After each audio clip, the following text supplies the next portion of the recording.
2, aišku, aš 2 turiu. Bet tai Sunkus girtumo laipsnis yra. Jūs dėl to jūs ir važiuojate taip pavojingai, suprantate, kas yra? Jūs per sankryžą važiuojate per geltoną mirksintį, kai žmonės jau gali užbaigti perėję. Diržo neseka, čia yra sunkus girtumo laipsnis. Visiškai atrodo, kad žmogui viskas vienodai. O jis už vairo jaučiasi kaip karalius, nes pasivaišinęs, gerą, linksmą, atrodo, aš viską galiu, bet pasirodo ne viską galiu. Yra 061. Vartojas Tamsta. 061. Nu, aš skaitau, alkoholio vartojimas, tai čia yra grubiausias kelių eismo taisyklių pažeidimas. Ir skaitau, jeigu daugmaž vairuotojai kelyje, jeigu ir pažeidžia tai pagal administracinį kodeksą, tai čia skaitau administracinį kodeksą galima užversti ir jeigu vairuotojas vartojas alkoholio ir įvyksta įvykis, tai iškart galim atversti baudžiamą į kodeksą.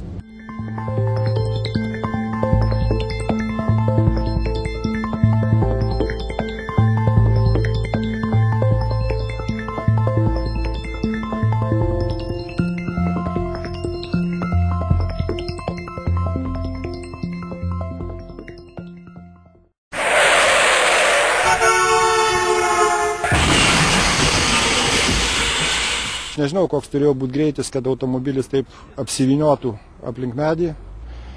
Na, ir išlikti gyvam turbūt šansų vairuotojų nebuvo. Kaip aš suprantu, netraukia, viską yra trasos lenktynių, naisi, galėsi pasitreniruoti, kelyje dėja ne lenktynės. Aišku, mes visą laiką visur skubam, kad dėja gyvenimas galbūt toks ir panašiai. Bet kartais reiktų įprasti jau nebeskubėti, sakykime. Mes visi galvojam, kad jis tikrai mes jį nepataikysim, medis vidury kelio neišauks, bet kaip rodo praktika, kad žiūrėk, kartais ir stulpas per kelią bando perbėgti, keista, nejuda toks daiktas, bet toks būna. Kaip jauni vairuotojai sėdo automobilį, gazas, viskas, aš jau čia esu karalius, o ką pasi vairas, daleiskim, kaip ir ginklas, jeigu tu jį neteisingai pasuksi, gali vairios nelaimės.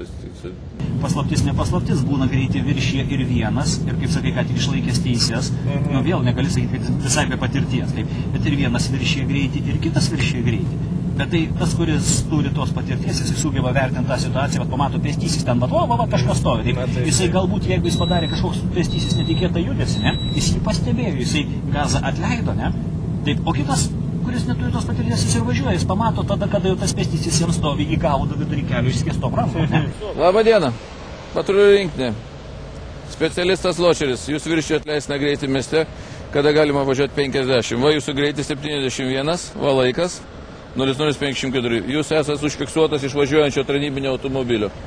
Prašom pateikti vairuotojo pažymėjimą, technikinį pasą, dokumentus. Ar skaitot saugu šitaip yra?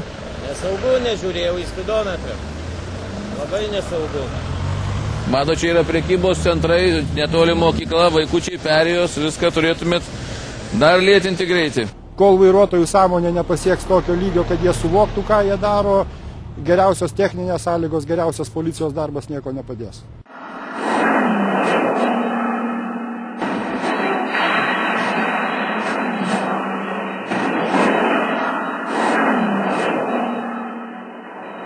O kam gaminti tokius galingus automobilius? Jie galima tik dalį pajėgumų išnaudoti. Ir kartais taip norėtųsi gazą iš dugno.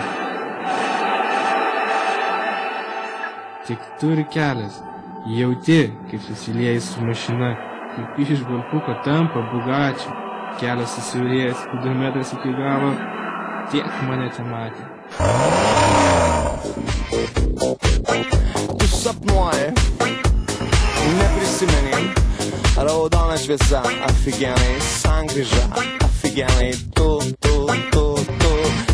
negyvas, aфиgenai, aфиgenai, aфиgenai, aфиgenai.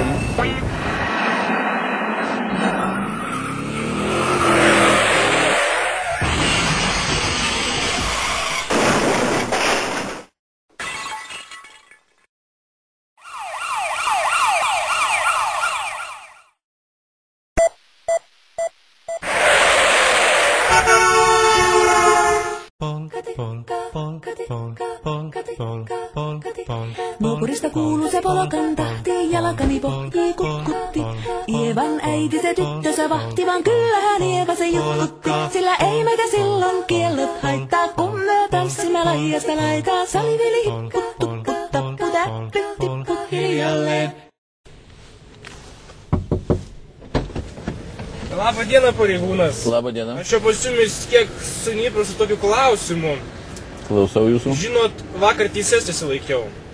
Malonu, sveikitina. Ir vat su draugais kiek atšventėm, vat galvojau dabar išvažiuoti į miestą pasivažinėti, paklausyti muzikos, bet sudvėjojau ir neišvažiavau. Vat įdomumo dėliai, ar duotumėte įpūsti į alkotesterį? Na, aišku, 10 litų duočiau. Į alkotesterį galima duoti papūsto 10 litų, tai jau kyšio siūlymas, jau čia yra baudžiamoji atsakomybė.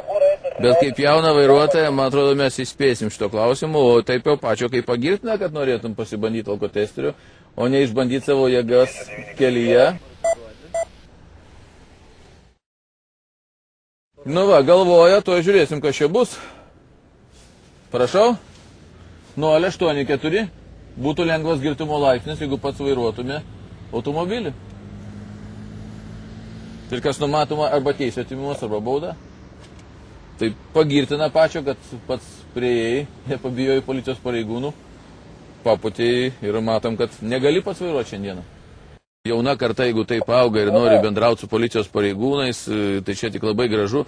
Ir būtų gerai, kad dauguma jaunimo taip pat irgi pamastytų, prisėsdami už vairo, kokios gali būti pasiekmes. Šaunuolis vaikinas. Tokių daugiau.